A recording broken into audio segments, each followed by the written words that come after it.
I would like to go ahead and introduce our very first speaker, Iva Ganev. Eva has been working with European affairs in Brussels since 2006. Since the beginning of her career, she has taken on building an expertise in the high-stake climate and environmental field. After managing the environmental department of a consultancy, she was invited to develop the climate strategy and advocacy for the European Association, where she accompanied the EU ETS compliance and decarbonization projects of an industrial sector. Following a return of the consultancy world, she took on her current role for the glass industry in 2021, pivotal times of the glass and glazing sector. Please let's give a warm welcome to Eva. She give us an update.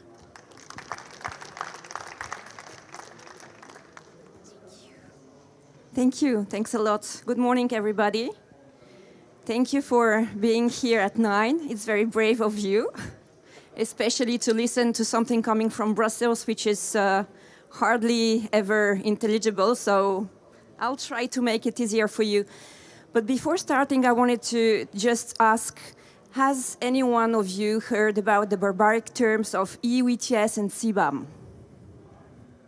No. Okay, so not even one person. Okay, so that makes it it's really easier for me because I'm going to be talking about that.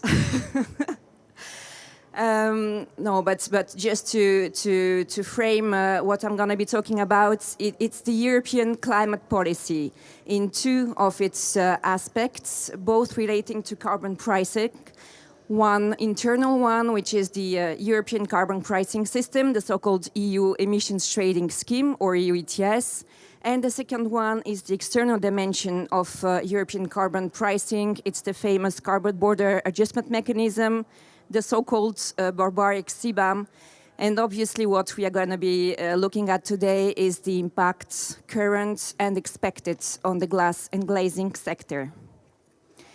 So first of all, a few words about Glass for Europe. You had yesterday the keynote by our Secretary General, Bertrand Cazes.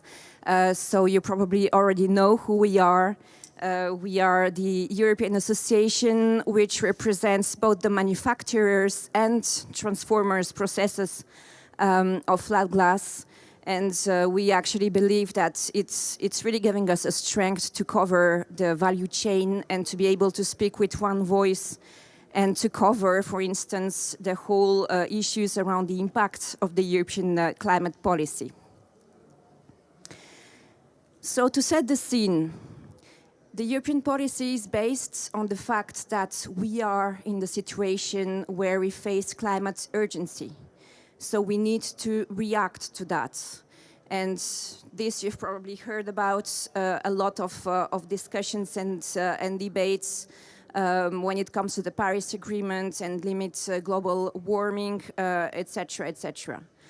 Actually, the EU has been one of the first regions in the world to take action, to enact policy with regard to climate change.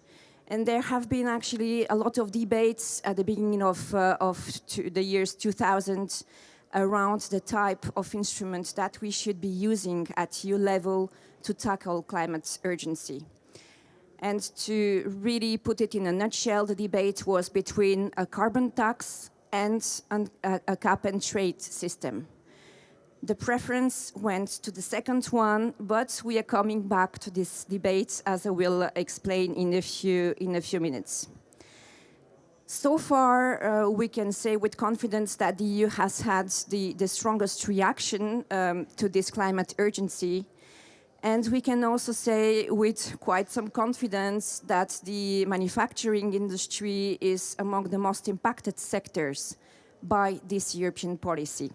And we will have a look at this impact.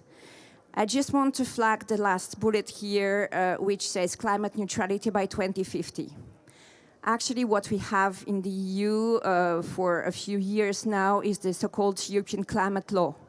So we have in the law the commitment to go towards to achieve climate neutrality by 2050.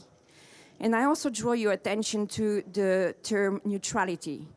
It's not zero, it's net zero emissions. So there are possibilities for different types of compensation, which are also an important aspect. I mentioned in the introduction that it's quite a complex framework. Well, you can see here on the screen an attempt for a schematic on the so-called Fit for 55 legislative package. It has been published by the European Commission almost 2 years ago, and it has the ambition, which is no less than to cover almost all the aspects of our life, from what we eat to how we move around. And of course, what we are looking at here is the impact on the industry. As I mentioned in the introduction, the manufacturing industry is among the most heavily impacted so far, and it keeps on going like that. So, most constraining for the industry.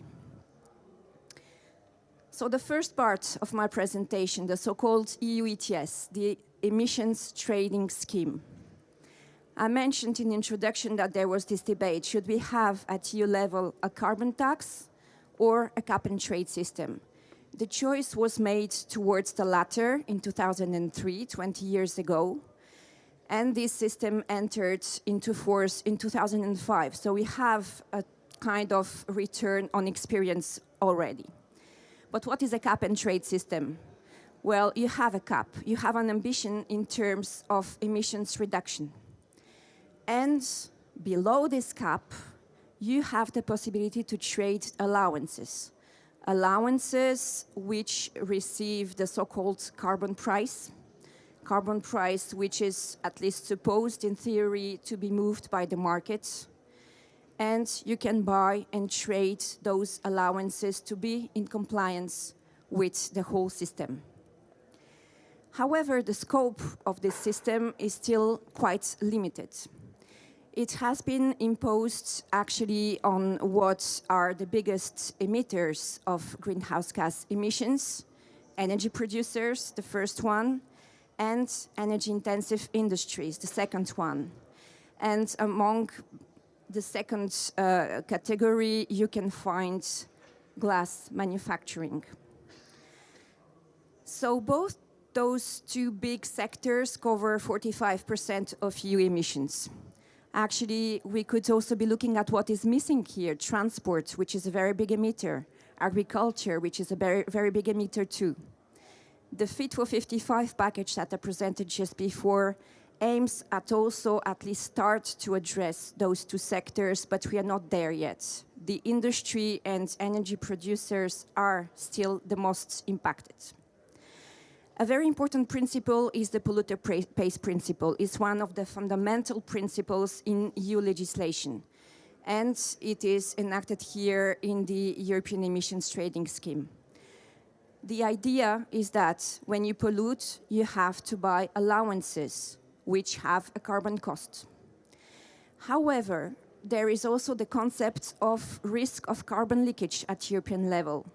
And the idea behind that is that basically if it becomes too expensive to be producing in Europe, industries are going to move elsewhere and import the products because it's going to be cheaper for them to produce and to emit greenhouse gas emissions elsewhere. To try to counter that, there was the introduction of the so-called free allocation, meaning that the industries in the scope of the EU ETS receive a number of allocations for free to try to shield them from this global competition from manufacturers from outside of the EU who do not have the same constraints when it comes to carbon pricing. However, free allocation is only temporary. It's decreasing, over time, and it's only intended to alleviate this competitiveness gap as long as it will last. Second important point to bear in mind where it comes to the European Emissions Trading Scheme is that there are two types of impact. First one is the so-called direct emissions, meaning the greenhouse gas emissions, the CO2, coming from manufacturing, from production, from the production processes. The second one, however, less visible, is the CO2 costs embedded into the energy and especially electricity prices. Because, as I mentioned before, manufacturing industry, but also energy producers are covered by the EU ETS. And this is something which is often forgotten, but it has a very, very important impact, and even more so when we try to look at the future. So you are in luck, actually, because this scheme, which entered into force in 2005, has just been revised very recently. And we now know what is going to be the new framework that we are going to be operating under from next year's on until 2030. So the ambition, you will not be surprised, is increased. We are now looking at a reduction of 62% of emissions for the sectors covered by the EU ETS, including glassmaking, by 2030 compared to 2005. And this is only a milestone, I remind you, towards carbon neutrality by 2050. However, the European institutions are not going to stop there because we need to get to carbon neutrality in 2050, so they are already working on the next target for 2040. So we at Glass for Europe definitely know what we are going to be doing in the next years. The impact, the expected impact. First of all, I talked to you about reallocation that you receive to close this competitiveness gap with producers from outside of the EU. Well, free allocation is decreasing and it's going to come to an end. It is estimated for now that the free allocation will be finished before 2040, most likely in 2039.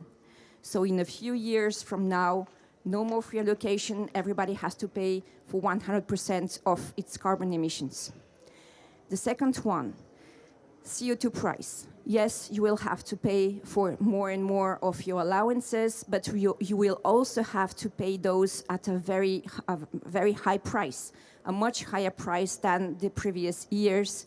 And actually this year we have reached the 100 euro per ton psychological milestone, and it's not going to be decreasing anytime soon in the future. The expected impact for the glass and glazing sector. Free allocation, as I mentioned, will continue to decrease. The costs of carbon will continue to increase. And this, we can see it from a positive angle. It means that if you want production to be cheaper in the future, then you have to decarbonize, and the sooner, the better. That's a very clear incentive from the political level. However, we must include here a hint of reality. Decarbonization takes time. It takes time in terms of technology. You have to test those technologies. It takes time in terms of investment because it's extremely costly as well. And I'm not even entering here into considerations related to, for instance, availability of biogas or hydrogen, the whole design of the European energy market, etc., etc. Because there are hurdles along the way, and there are many of those. Meaning that in the short term, we are not seeing any improvement in this competitiveness gap when comparing to global competitors. Therefore, adapted measures to the EU industry and adapted incentives for the decarbonization and support are even more needed in the short term. Now let's have a look at what the European Commission has come from as a solution. The so-called CBAM, or Carbon Border Adjustment Mechanism. Coming back to what I said in introduction, this big debate in 2001, 2002, should we go for cap and trade or should we go for a carbon tax? By the way, there are regions in the world who have turned towards a carbon tax. Now, in Brussels, we are strictly forbidden from calling the CBAM a carbon tax. This is not politically correct, but I will let you make your own opinion about the nature of this instrument. Again, here, the fundamental principle is that the polluter has to pay. And this is also valid under the CBAM. At the same time, the European Commission has conceived this instrument as a way to incentivize producers in third countries to decarbonize, because it's going to be more expensive, basically, for importers to enter the European market. How does the CBAM function? Well, it's quite simple. You have a carbon tax at the border. You have to pay a carbon price. Now, this is quite simple in the principle, but of course, the implementation is much more complicated, and I will come back to that. This carbon price has to be based on the carbon content of imported goods, and this is where the incentive instrument comes into play. If you produce decarbonized products and goods, therefore, you will pay less, and it is in your interest to have a decarbonized production. And because of compliance with the World Trade Organization principles, the CBAM has to be mirroring the price which is in the European emissions trading scheme. There can be no discrimination, nothing to stop imports from coming in the EU, but still you have to pay the right price for that. The scope of this CBAM is for now quite limited, because we are going to start at the end of this year a kind of test phase. So only 6 sectors are going to be covered, and those have been chosen because they are the most carbon intensive ones. So you have carbon steel, aluminium fertilizers, hydrogen, and electricity. And we will have to see actually how this is going to be functioning for those sectors, because I talked about the risk of carbon leakage. The objective of this CBAM, of this instrument, is to reduce this risk of carbon leakage. The sectors are supposed to be gaining better protection because the imports are going to also have a carbon price component in them, and we are aiming at a level playing field with products manufactured in the EU. However, because the importers are going to pay, the European producers are going to be losing free allocation in return. And they're going to be losing it much faster than under the EU ETS scheme, because free allocation is supposed to end for them in 2034, and you can see the quite steep blue curve there, along with the red curve, which shows the phasing of the CBAM. So glass is not covered by this test phase of the CBAM. So we are really closely watching at the measures that have been enacted and at the impact that those measures are going to be having on this test pool of sectors. We will have at first a transition period starting in October this year and lasting until the end of 2005. During this period, importers will only be reporting their emissions but not paying for them. And we will see if this instrument can work. But starting from 2026, it's going to be for real. So that's going to be even more interesting to follow. So I mentioned the fact that glass is not, for now, included in the CBAM.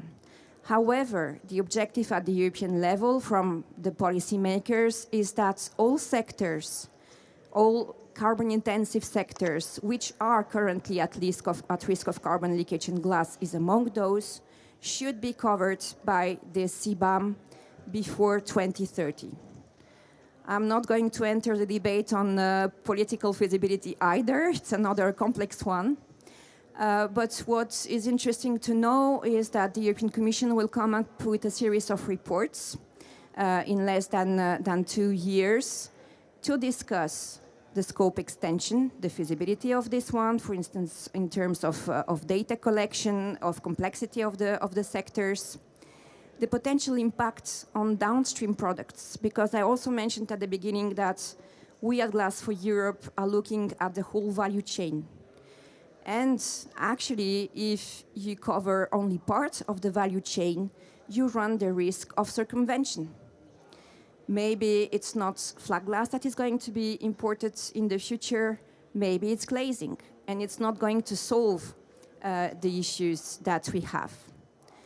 There's going to be also a report on the so-called indirect emissions, so the CO2 components into energy prices. But there are a lot of open questions there. How is it going to work? For instance, WTO compatibility.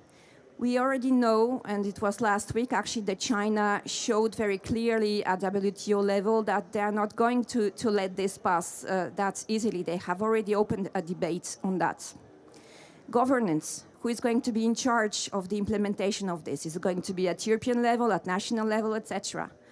Border control. It's the effectiveness of the measure will depend on that, etc., etc. And also, there are lots of possibilities for exemptions, derogations, etc. So the whole effectiveness of the sector, of the instrument, depends on that. And we will be assessing the impact on this risk of carbon leakage. So what we believe that should be considered as a success for the CBAM is to have the protection of the climate, of course, but at the same time with the help of a thriving European industry. Those two have to go hand in hand. And at Glass for Europe, we are continuously assessing the evolution of the policy, and we will be assessing the evolution of the impact on the markets and on the glass and glazing sector. Because, and you already had a hint at that also yesterday, we believe that we can have a dual role in this whole framework. So flat glass is a material which is enabling decarbonization, and it has to be used at its full potential. But at the same time, flat glass producers are very active into moving towards decarbonization. We should not forget about what has already been achieved. There is a quite important figure there of 43% of reduction already achieved in terms of greenhouse gas emissions in flat glass. And it was also mentioned yesterday, we represent only 0.30% of the total EU CO2 emissions. However, the flat glass producers are very serious when it comes, obviously, to decarbonization. And there are two main pathways. First one being the use of decarbonized energy sources and vectors. Lots of tests have been done. Others are also foreseen in the future. And the second one, you will hear in the next presentation about recycling. So I don't know if you have any questions, maybe just to conclude, because yesterday we heard a lot about innovation. Innovation can be incentivized and even pushed by policy instruments such as the EU ETS. However, innovation lies in the hands of the industry. No one else can deal with that. And obviously, the flat glass makers are showing their commitment to innovation. Thank you.